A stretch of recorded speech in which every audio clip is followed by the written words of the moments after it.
Hello बच्चों, NCERT class 10th NCERT की series में आपका स्वागत है। और आज हम हमारी जो प्रीवियस लेक्चर में हमारा चैप्टर चल रहा था some applications of trigonometry. Some application of trigonometry के अंदर आज हमारा सेकंड लेक्चर है। तो आज हम शुरुआत करते हैं लेक्चर 2 की। ट्रिग्नोमेट्री की एप्लीकेशन ऑफ ट्रिग्नोमेट्री की सीरीज़ में अपन देख चुके थे कि किस तरीके से हम हाइट एंड डिस्टेंस के मैक के अंदर टैन थीटा, कोस थीटा और साइन थीटा इनको यूज में लेते हुए हमारे प्रॉब्लम्स को सॉल्व कर रहे थे। अच्छा, प्रॉब्लम्स के अंदर अपन क्या कर रहे थे कि डिस्टेंस बिटवीन 2 पॉइंट को विदाउट एक्चुअल मेजरमेंट के अपन मेजर कर पा रहे थे। तो इसी के अंदर कुछ एग्जाम्पल्स और भी हैं जो आपको करवाने जरूरी है। तो उसमें आपके फर्स्ट एग्जाम्पल है आपका कि angle of elevation of top of a building from foot of the tower is 30 degree and the angle of elevation of top of the tower from the foot of the building is 60 degree. If the tower is 50 meter height then find the height of the building. हमें building की height पता करनी है। कब पता करनी है हमें? जब angle of elevation of top of building from foot of tower. Assume करते हैं कि साहब टावर का जो फुट है अपना वो कुछ यहाँ पे होगा और टावर के फुट से मान लो अज्यूम किया हमने टावर का फुट कुछ यहाँ पर है। यहाँ से angle of elevation of a building, किसी भी बिल्डिंग के का जो एंगल ऑफ एलिवेशन है वो कितना दिया हुआ है हमें? 30 डिग्री दिया हुआ है। तो ये हो गया अपना 30 degree. And the angle of the elevation of top of tower from foot of building, इस बिल्डिंग के फुट से मान लो कि साहब ये बिल्डिंग है और ये क्या है हमारा? टावर है। तो यहां से देखो एंगल ऑफ 30, यहाँ पे 30 डिग्री एंगल ऑफ एलिवेशन था, बट यहाँ पे बोला गया है कि साहब बिल्डिंग के फुट से टावर का जो एंगल ऑफ एलिवेशन है वो कितना है आपका? 60 डिग्री दिया हुआ है। तो इसका मतलब है 30 डिग्री से 60 डिग्री बड़ा है। इसका मतलब ये क्या होगा? थोड़ा अप ही होगा। यहाँ से कहने का मतलब टावर की लेंथ जो हाइट जो है वो बड़ी होगी एज कंपेयर टू बिल्डिंग। तो वो कितनी दी हुई है हमें? यहाँ से 60 डिग्री दी हुई है। अब आप एक चीज पे पूछा गया अपन से, if the tower is 50 metre height, जो टावर है आपका उसकी जो हाइट है वो कितनी है? 50 मीटर। देन आपसे पूछा गया है कि find the height of the building. बताओ बिल्डिंग की हाइट कितनी है? हमें बिल्डिंग की हाइट बतानी है। तो हम बिल्डिंग की हाइट किस तरीके से पता करेंगे? देखना, हमें पता लग गया कि साहब ये वाला एक राइट एंगल ट्राइंगल है और इधर भी एक राइट एंगल ट्राइंगल है। तो इन दोनों को यूज में लेते हुए देखो, अपन मान लो कि साहब ये फर्स्ट नंबर का राइट एंगल ट्राइंगल है, ये सेकंड नंबर का राइट एंगल ट्राइंगल है। तो आप in first right angle triangle के अंदर अप्लाई करोगे हम यहाँ पे tan थीटा अप्लाई करें। जैसे कि अपन हमें पता क्या करना है? इस हाइट को पता करना है हमें, इस h को पता करना है कि बिल्डिंग जो है इस बिल्डिंग की हाइट कितनी होगी। तो उसे पता करने के लिए अपन क्या करेंगे? इस राइट एंगल ट्राइंगल के अंदर अपन tan थीटा को अप्लाई करेंगे। tan theta is equal to है अपना, या tan 30 डिग्री डायरेक्टली लिख देता हूँ मैं, तो वो होगा h अपॉन में। अच्छा, इसका जो बेस है बच्चों, इस बेस को मान लो कि साहब मैंने a एज्यूम किया, तो बेस कितना हो गया आपका? a। तो यहाँ से हम a की जो वैल्यू है, या फिर हम लिख सकते हैं कि tan 30 is equal to 1 upon में √3 is equal to h upon a। एक तो फर्स्ट तो अपन ने यहाँ पे अप्लाई कर दिया कि tan 30 डिग्री। अब दूसरे वाले राइट एंगल ट्राइंगल की बात करते हैं अपन। दूसरे वाले राइट एंगल ट्राइंगल में क्या होगा कि साहब tan 60 इक्वल टू क्या हो रहा होगा आपका?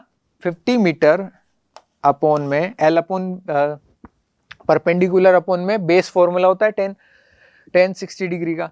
अच्छा, tan का डिग्री tan थीटा का जो फॉर्मूला होगा वो होगा परपेंडिकुलर अपॉन बेस, और यहाँ पे थीटा कितना गिवन है? 60 डिग्री। तो tan 60 इज इक्वल टू हो गया 50 अपॉन में a। तो यहाँ से इस tan 60 की वैल्यू कितनी होगी? √3 इज इक्वल टू 50 अपॉन में a। तो यहाँ से a की वैल्यू क्या निकल के आ गया हमारे पास में? 50 अपॉन में √3, कुछ ये वैल्यू निकल के आई। अच्छा, एक काम करते हैं, इस वैल्यू को अपन यूज में लेंगे h निकालने में। यहां से h इज इक्वल टू क्या है अपना? h इज इक्वल टू होगा a अपॉन में √3।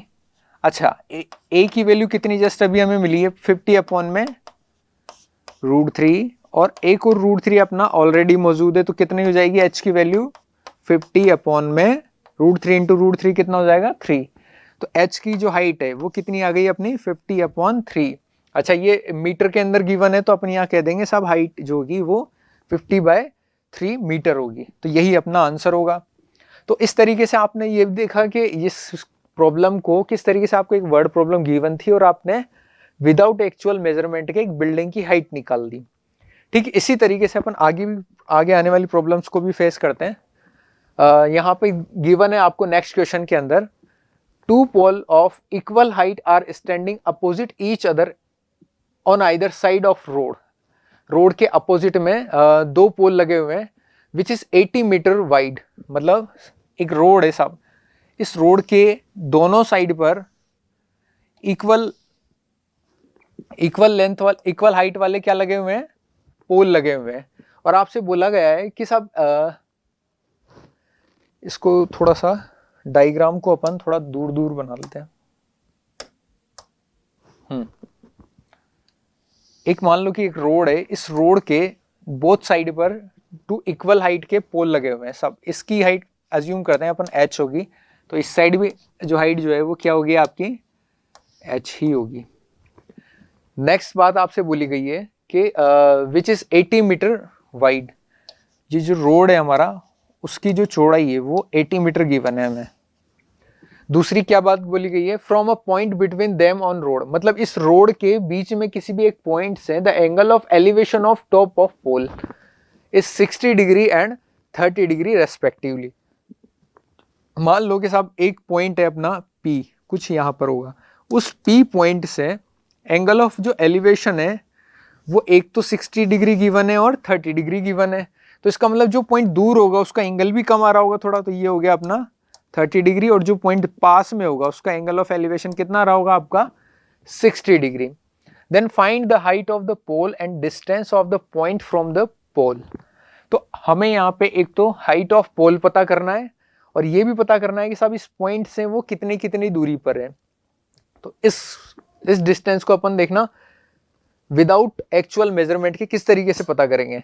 यहाँ देखना आप, यहाँ पे अज्यूम करते हैं कि साहब ये वाली जो लेंथ है, इस यहाँ पे भी 2 राइट एंगल ट्राइंगल है, राइट एंगल ट्राइंगल फर्स्ट और सेकंड। तो यहाँ से जो इसकी डिस्टेंस है वो x अज्यूम कर लेता हूँ मैं, तो दूसरी वाली डिस्टेंस कितनी हो जाएगी अपनी y। तो कहने का मतलब आप एक चीज़ पे गौर करना कि साहब यहाँ पे x + y की जो वैल्यू है वो कितनी दी हुई है आपकी 80 मीटर। 80 मीटर गिवन है आपको। अच्छा साहब एक इक्वेशन तो तैयार होगी अपनी। दूसरी बात करते हैं अब अपन मेन पॉइंट के ऊपर। अच्छा फर्स्ट राइट एंगल ट्राइंगल के अंदर वापस में क्या अप्लाई करता हूँ, ट्रिग्नोमेट्री अप्लाई करता हूँ। तो यहाँ से मैं बोल सकता हूँ कि साहब tan 60 इज इक्वल टू क्या होगा h अपॉन में x। तो tan 60 की वैल्यू कितनी होगी √3 is equal to h upon में x। तो यहाँ से जो हमें एक रिलेशनशिप मिली वो होगी √3x is equal to h। इसी तरीके से मैं ट्राइंगल, इस सेकंड नंबर के राइट एंगल ट्राइंगल में अपन वापस ट्रिग्नोमेट्री अप्लाई करेंगे तो कितना होगा tan 30 degree is equal to क्या हो जाएगा आपका h अपॉन y। तो यहाँ से इस tan 30 की वैल्यू होगी 1 अपॉन में √3 is equal to h upon y। तो यहाँ से अपन h की वैल्यू क्या निकाल सकते हैं, या मैं यूं कहूँ कि h की जो वैल्यू है वो आ गई आपकी y अपॉन √3। या एक काम करते हैं अपन, हमें पता है कि साहब x और y इन दोनों का सम कितना दिया हुआ है हमें 80। तो अपन एक काम करेंगे साहब x और y की वैल्यू पता कर लेते हैं अपन, ताकि हमें क्या होगा x और y की वैल्यू को पुट करने में आसानी हो जाएगी। तो यहाँ से मैं y की जो वैल्यू निकालूँ तो वो कितनी आ जाएगी √3h, और यहाँ से मैं x की वैल्यू निकालूँ तो वो आ जाएगी h अपॉन में √3। अब मैं ये जानता हूँ कि x + y की वैल्यू कितनी गिवन है आपको, x + y की वैल्यू कितनी गिवन है 80। तो x की वैल्यू कितनी आई मेरे पास में, यहाँ से x की वैल्यू पुट करेंगे अपन h अपॉन में √3 प्लस y की वैल्यू कितनी है √3 plus h, sorry √3h is equal to 80। दोनों में से अपन ने h को कॉमन लिया, कितना आ गया अपने पास में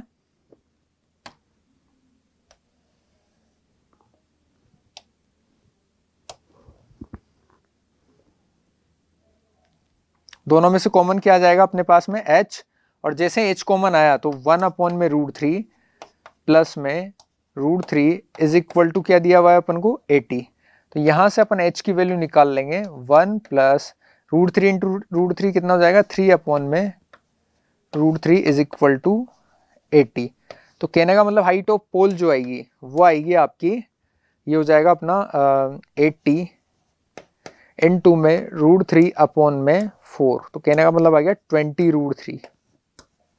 20√3 की आ गई अपनी हाइट ऑफ पोल, एच की जो हाइट है वो आ गई आपके पास में 20√3। जैसे आपके पास में हाइट जो आई वो 20√3 आई है तो h इज इक्वल टू आपका क्या आया है 20√3। तो यहां से आप जानते हो कि साहब x इज इक्वल टू क्या दिया हुआ है आपको, x इज इक्वल टू दिया हुआ है आपको h/√3। तो जैसे ही अपन यहाँ पे h की वैल्यू पुट करेंगे 20√3 तो अपॉन में √3 इंतजार कर रहा है यहाँ पे, तो √3 से √3 कैंसिल हो जाएगा तो x की वैल्यू कितनी आएगी आपकी 20। और अपन ये भी जानते हैं कि साहब x प्लस y का सम जो है वो कितना है 80 और x इज इक्वल टू क्या है 20। तो 20 प्लस आप y की वैल्यू निकाल सकते हो यहाँ पे, तो y इज इक्वल टू कितना आ जाएगा आपका 80 माइनस 20 मतलब 60 मीटर। ये मीटर में गिवन है आपका। तो यहां से x की वैल्यू आ जाएगी 20 और y की वैल्यू कितनी आ जाएगी 60 मीटर। तो आपने दोनों फाइंड कर ली, height of the pole and distance of the pole from the point, मतलब पोल से उस पॉइंट की डिस्टेंस भी आपने पता कर दी। नेक्स्ट क्वेश्चन है आपका, from the top of a 7 metre height building the angle of elevation of top of cable tower is 60 degree and the cable and the angle of depression of its foot is 45. Determine the height of the tower. कहने का मतलब क्या है। अच्छा, इस next question में वापस में से आपसे क्या पूछा गया है, from a top of a 7 metre height building, एक 7 मीटर हाइट के बिल्डिंग से आपसे बोला गया है the angle of elevation of top of a cable tower, एक केबल टावर का जो एंगल ऑफ एलिवेशन है वो कितना दिया हुआ है आपको 60 degree and the angle of depression of its foot is 45। मतलब इस टावर के फुट का जो एंगल ऑफ डिप्रेशन है वो कितना दिया हुआ है आपको 45 degree. Determine the height of the pole. अब सबसे मेन बात यह है बच्चों कि इसमें डायग्राम, क्वेश्चन को रीड करके डायग्राम बनाना, और जिस बच्चे को क्वेश्चन को रीड करके डायग्राम बनाना आ गया इसका मतलब यह है कि साहब वो उसको आधे से ज्यादा क्वेश्चन तो वहीं सोल्व हो गया उसका, और जिससे डायग्राम सही नहीं बन पाया उसका पूरा क्वेश्चन गलत हो गया। तो सबसे पहली बात तो आपको पता होना चाहिए कि एंगल ऑफ एलिवेशन की बात हो रही है तो साहब सामने देखने वाला ऑब्जर्वर हमेशा ऊपर ही देखेगा, और यदि एंगल ऑफ डिप्रेशन की बात हो रही है तो सामने देखने वाला आदमी किधर देखेगा, नीचे की तरफ ही देखेगा। ये बात, दो बातें आपको ध्यान रखनी है बस। चलो अब यहां से देखो, ये 7 मीटर की हाइट है तो इधर भी हाइट जो होगी वो कितनी हो जाएगी आपकी 7 मीटर। अब साहब आगे वाली हाइट जो है मुझे नहीं पता, तो इसको मैंने क्या कर लिया, x अज्यूम कर लिया। तो जो टावर की हाइट है वो क्या हो जाएगी 7 + x। तो हाइट ऑफ टावर जो होगा वो होगा 7 + x। यदि मैं x की वैल्यू लेकर आ जाऊं तो मेरा फाइनली क्या पता लग जाएगा, मुझे हाइट ऑफ टावर पता लग जाएगा। चलो यहां से ये वाली जो डिस्टेंस है इसको मैं a अज्यूम कर लेता हूं सपोज।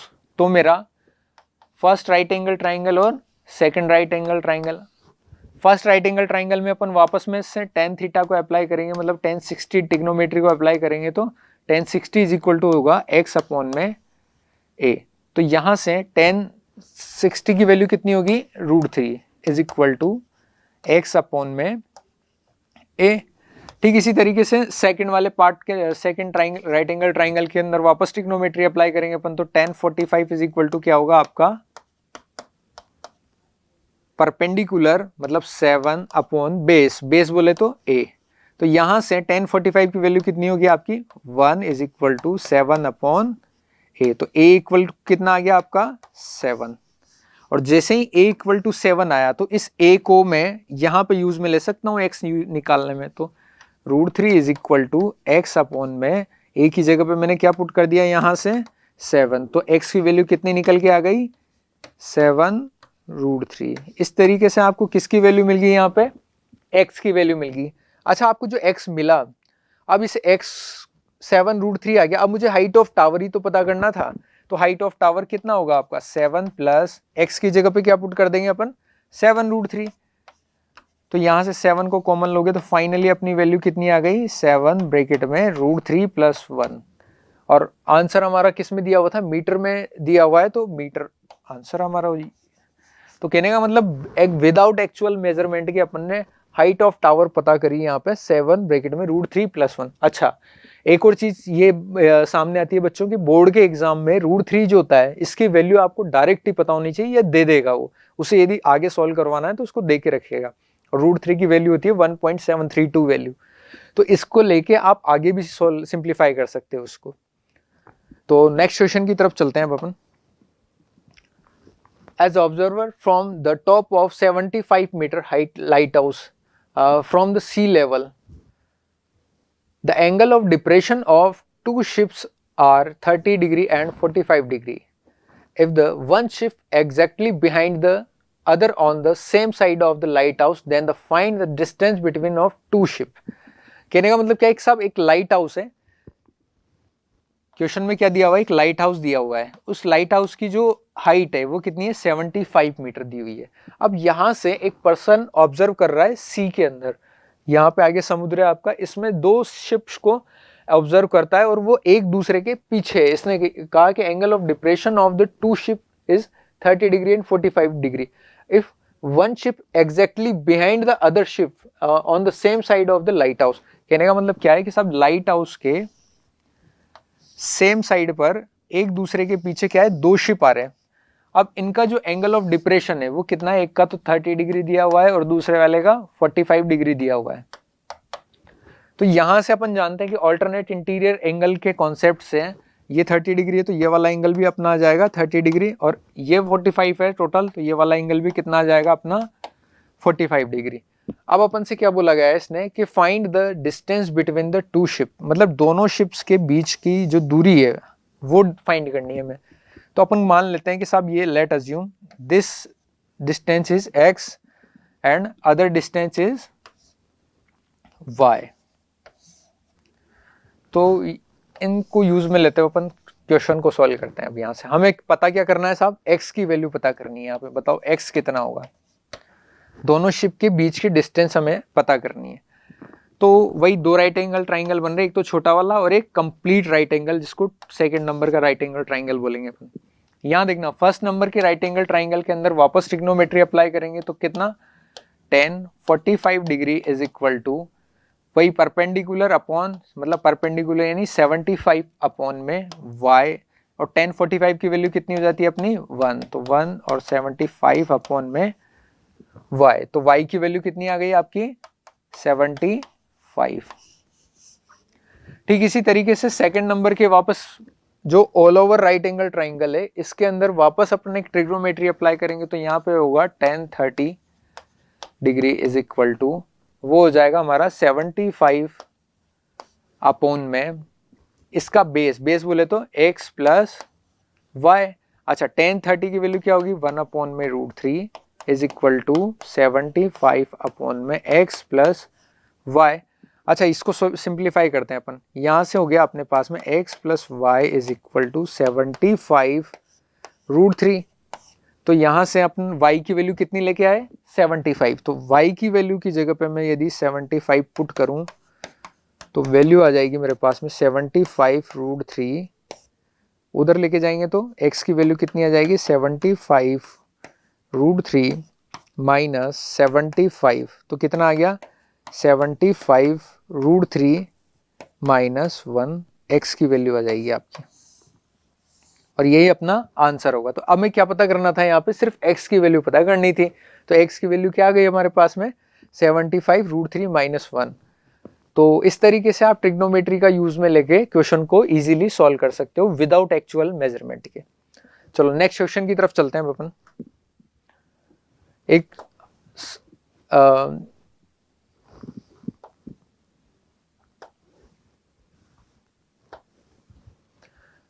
अगला क्वेश्चन है आपका कि ये बहुत काफ़ी अच्छा क्वेश्चन है बच्चों। इसके अंदर क्या है कि आपको ट्रिग्नोमेट्री के साथ साथ में टाइम भी साथ में यूज में लेना है। तो किस तरीके से यूज में लेना है आपको कि एक स्ट्रेट हाईवे है, lead to the foot of tower, जो कि a straight highway lead to the foot of a tower. A man standing at the top of tower observe a car at an angle of depression is 30 degree, which is approaching the foot of the tower at a uniform speed. 6 seconds later, the angle of depression of car is found to be 60 degree. Find the time taken by the car to the reach the foot of the tower from his point. कहने का मतलब क्या है कि finally ये question यूँ बोलना चाह रहा है आपसे कि एक स्ट्रेट हाईवे पर एक फुट टावर है, इस टावर के फुट से मान लो वो ऑब्जर्व ऊपर जाके वो ये ऑब्जर्व करता है कि एक कार है जो कुछ टाइम पहले जब उसका एंगल ऑफ डिप्रेशन जो था वो जब 30 डिग्री था तो उस कार की पोजीशन यहाँ पर थी और इसका एंगल ऑफ डिप्रेशन कितना था 30 डिग्री। तो यहाँ पे भी एंगल ऑफ एलिवेशन यहाँ से कितना हो जाएगा 30। इसी तरीके से वो ऑब्जर्व करता है कि सब 6 सेकंड के बाद में वो कार यहाँ से यहाँ पे आ गई, तो इसका अब एंगल ऑफ डिप्रेशन कितना हो गया 60 डिग्री हो जाता है। यहाँ से ये एंगल ऑफ डिप्रेशन कितना हो जाता है 60 डिग्री। तो यहाँ से भी एंगल कितना आ जाएगा आपका 60 डिग्री। अब आपसे बोला जाता है कि find the time taken by the car to the reach the foot of the tower. मतलब कहने का मतलब इसके फुट से अब इसके इस टावर के फुट तक इसको पहुंचने में कितना टाइम लगेगा, आपको ये टाइम निकालना है। तो सबसे पहली बात तो यह है कि हमें यहाँ पे पता होगा कि speed is equal to distance upon time अपना फॉर्मूला होता है। तो s इज इक्वल टू क्या होता है आपका d/t। तो अज्यूम करता हूँ कि साहब मैं यहाँ से यहाँ तक आने में मुझे d1 डिस्टेंस कवर करी और यहाँ से यहाँ तक आने में अपन ने d2 डिस्टेंस को कवर किया। चलो अब मुझे स्पीड नहीं पता था साहब उसकी स्पीड क्या थी, तो अपन ने let assume speed is equal to let assume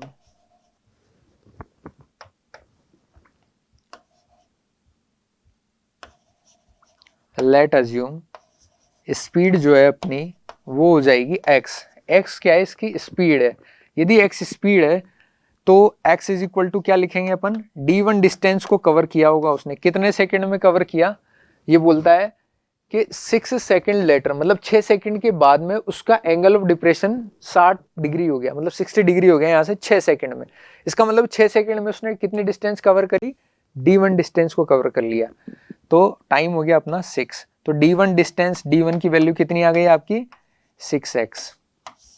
इसी तरीके से मैं यहाँ पे भी वापस वही स्पीड टाइम डिस्टेंस वाला कॉन्सेप्ट यूज में लेता हूँ और यहाँ से इस वापस देखो यहाँ से जिस स्पीड से आया होगा उसी स्पीड से तो वो आगे जाएगा और मान लो कि साहब वो वाली जो स्पीड है उसकी वो है वापस से कितनी x। तो x इज इक्वल टू उसने कितनी डिस्टेंस कवर करी d2 अपॉन में, मान लो कि वो t टाइम में वहां तक पहुंच जाता है। अज्यूम किया हमने कि साहब वो t टाइम में कहाँ तक अपने जहाँ पहुंचना है उसको वो फुट ऑफ टावर तक पहुंच जाता है। तो यहां से मैं d2 की जो डिस्टेंस है d2 इज इक्वल टू क्या लिख दूंगा xt।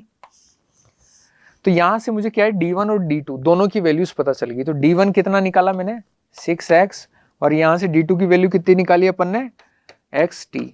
अब अपन अप्लाई करते हैं हमारा कॉन्सेप्ट जो ट्रिग्नोमेट्री पर बेस्ड है और यहाँ पे दो राइट एंगल ट्राइंगल हमें दिखाई देते हैं, एक तो first right angle triangle and second right angle triangle जो कि पूरा का पूरा एक राइट एंगल ट्राइंगल है।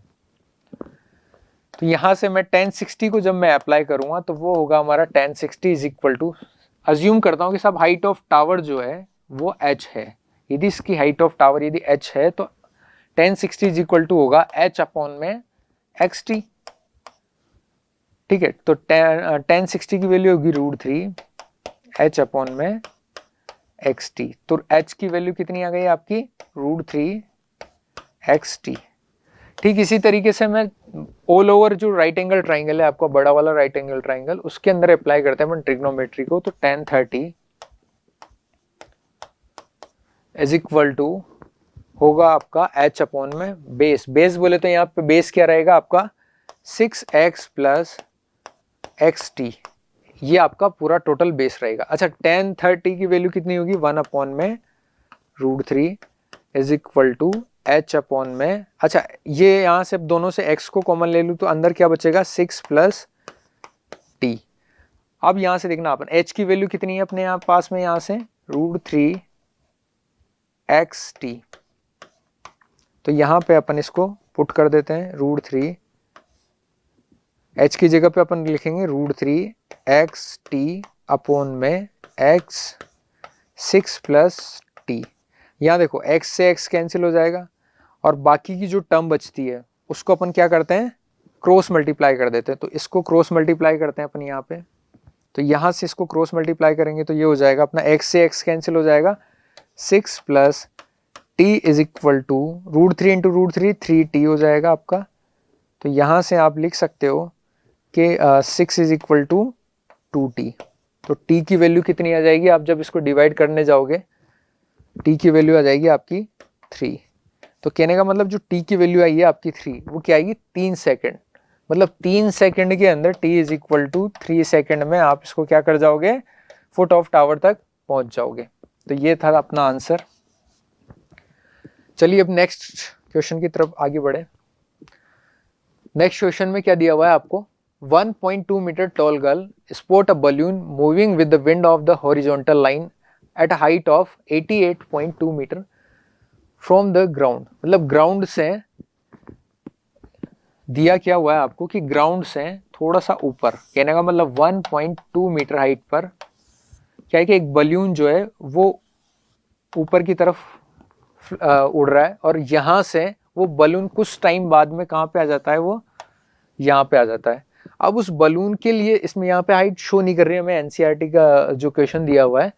तो यहाँ से जब वो 1.2 मीटर की हाइट पर था और अपन से बोला गया कि साहब बलून की जो हाइट है वो कितनी, 88 टोटल, यहाँ से लेके यहाँ तक की 88.2 मीटर हाइट गिवन है। तो एक चीज पे गौर करते हैं अपन, यदि ये टोटल हाइट, यदि टोटल हाइट हमें 88.2 गिवन है और ये वाली हाइट क्या है 1.2 है, तो मैं यहाँ से यहाँ तक की बात करूं, मैं सिर्फ यहाँ से यहाँ तक की मैं बात करूं तो ये हाइट कितनी हो जाएगी अपनी 88 में से और 1.2 माइनस कर दूंगा तो कितना बचेगा अपना 87। तो 87 जो है अपन यहाँ से यहाँ तक की सिर्फ ये वाली हाइट रहेगी अपनी 87।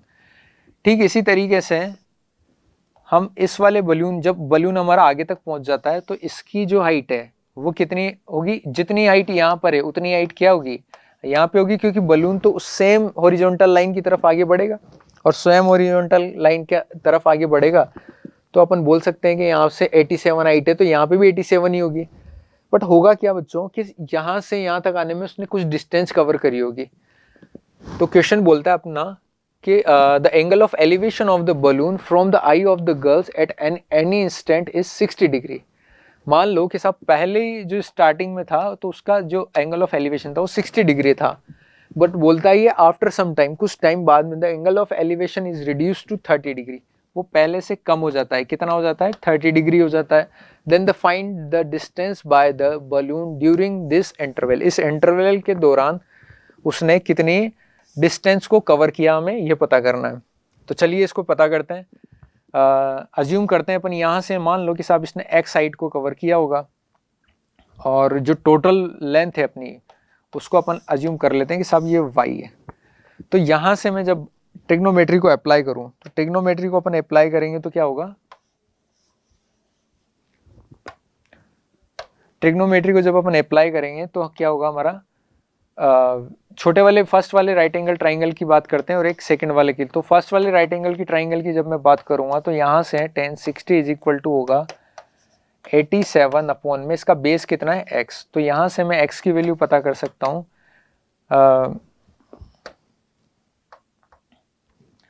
इसकी वैल्यू होगी √3 tan 60 की वैल्यू और 87 अपॉन में x। तो यहाँ से x की वैल्यू कितनी आ जाएगी अपनी 87 अपॉन में √3।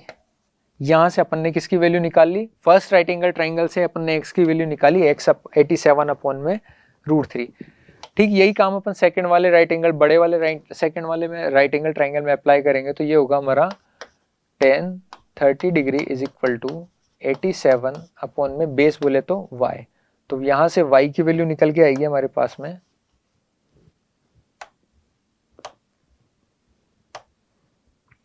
ये हो जाएगा 1/√3 इज इक्वल टू 87/y। तो y की वैल्यू कितनी आ गई 87√3।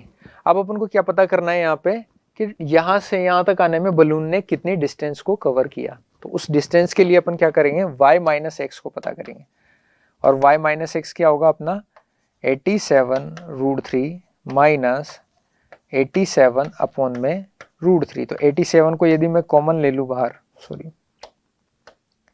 87 को अपन कॉमन ले ले तो अंदर कितना हो जाएगा 3 माइनस 1/√3। तो यहां से इसको सिंप्लीफाई करेंगे तो अपन कितना आ जाएगा 87 इंटू 2/√3। अच्छा एक काम करते हैं, √3 को वापस मैं रैशनलाइजेशन कर देता हूं। तो ऊपर कितना बन गया मेरा 87 इंटू 2√3/3। 3 से इसको कैंसिल करेंगे तो कितना हो जाएगा ये हमारा इंटू 2√3 हो गया 58√3।